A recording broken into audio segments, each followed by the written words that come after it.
आज की इस खास चर्चा में हम एक ऐसी अजीब सी दुविधा पर बात करने वाले हैं जिससे हमारी मॉडर्न दुनिया में रोज सामना होता है। ये जो लगातार आगे बढ़ने की होड़ है ना, सफलता की एक अंधी दौड़ और उसके बाद आने वाली थकान।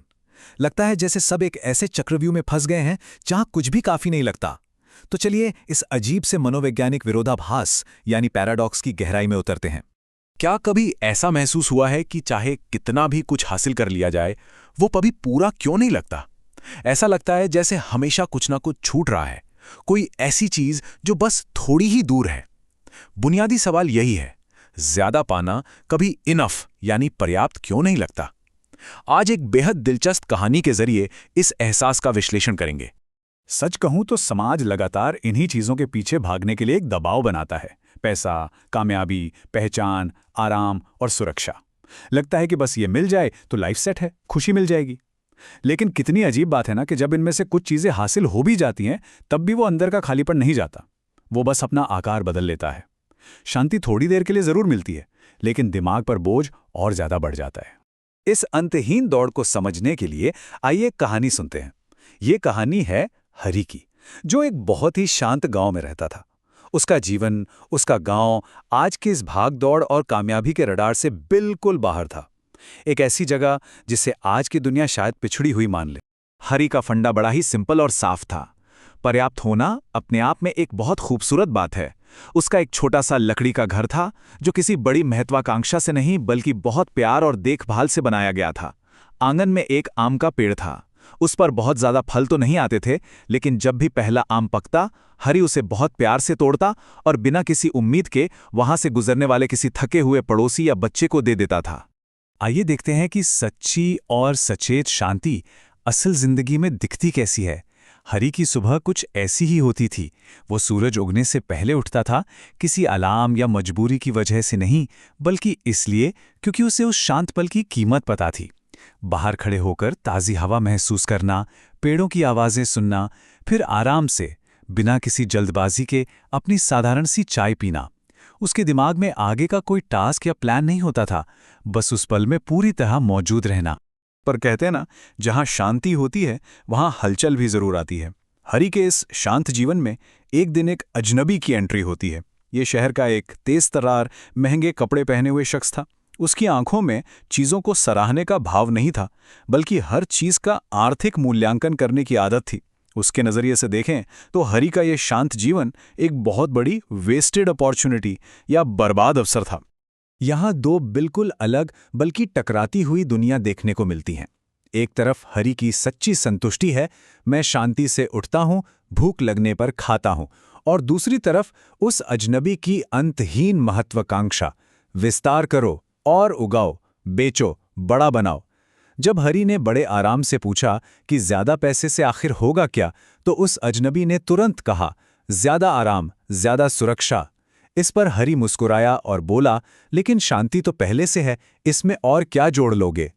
उस अजनबी का जवाब सिर्फ एक शब्द था, महत्वाकांक्षा।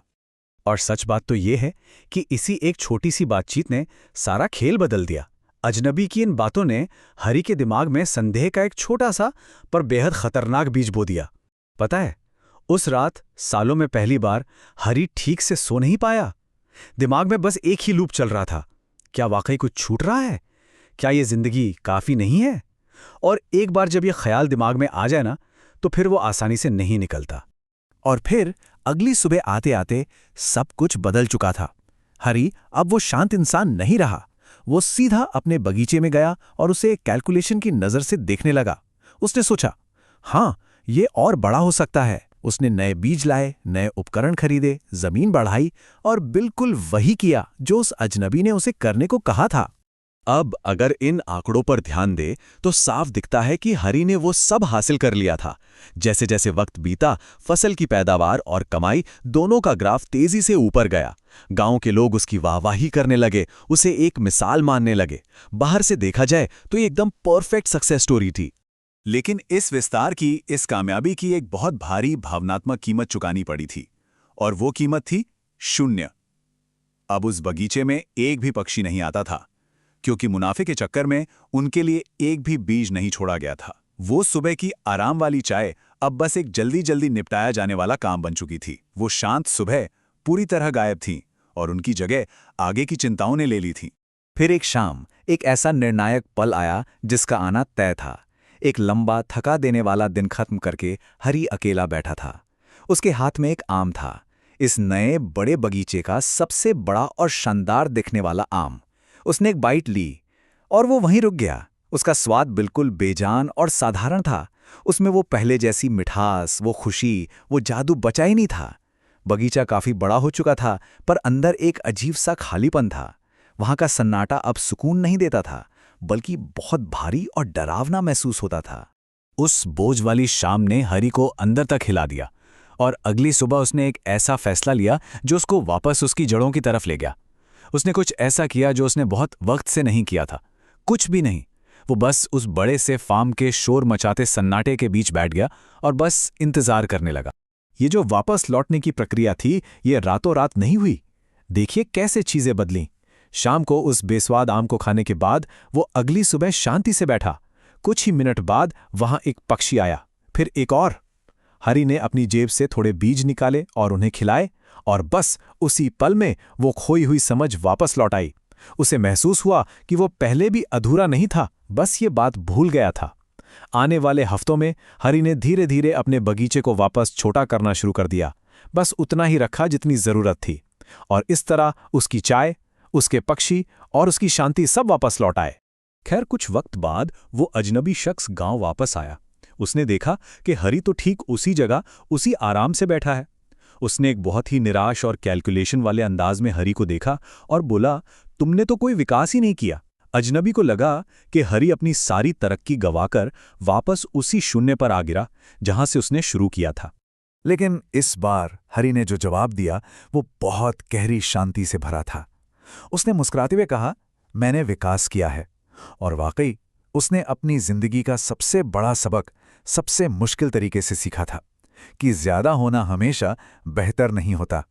कभी-कभी ज्यादा का मतलब सिर्फ ज्यादा होता है। वो अपने साथ कोई अतिरिक्त खुशी या सुकून लेकर नहीं आता। तो आखिर में इस पर्याप्त होने का असली मतलब है क्या? इसका मतलब महत्वाकांक्षा की कमी या जिंदगी से हार मानना बिल्कुल नहीं है। ये एक पूर्ण होने की स्थिति है। ये अंदर से आने वाला वो एहसास है कि जो कुछ भी इस वक्त पास है वो पहले से ही काफी है। और सच बात तो ये है कि ये सोच इंसान को किसी दायरे में बांधती नहीं है, बल्कि एक बहुत बड़ी आज़ादी और शांति का स्रोत बन जाती है। जिंदगी को जीने के दो ही नज़रिए हो सकते हैं। या तो हमेशा उस चीज़ पर फोकस रखा जाए जो लाइफ में गायब है, और यकीन मानिए ये एक ऐसी दौड़ है जो कभी खत्म नहीं होती और सिर्फ दर्द देती है। या फिर उस चीज़ की कद्र की जाए जो पहले से मौजूद है। जिस पल सच्चे दिल से ये कहा जा सके कि हाँ ये पर्याप्त है, असल में उसी पल वो अंधी दौड़ रुकती है और असली जिंदगी शुरू होती है। इस एक्सप्लेनर के आखिर में एक सवाल पर गौर करना बहुत जरूरी हो जाता है। अगर ये भागदौड़ जिसमें पूरी दुनिया शामिल है आज अभी खत्म हो जाए, तो क्या ये पल, ये वर्तमान स्थिति अपने आप में पहले से ही पर्याप्त नहीं हो सकती? महत्वाकांक्षाओं और जिंदगी की सच्ची शांति के इस संतुलन पर ठंडे दिमाग से विचार करना बहुत जरूरी है। आज की इस दिलचस्प चर्चा में जुड़ने के लिए बहुत बहुत शुक्रिया।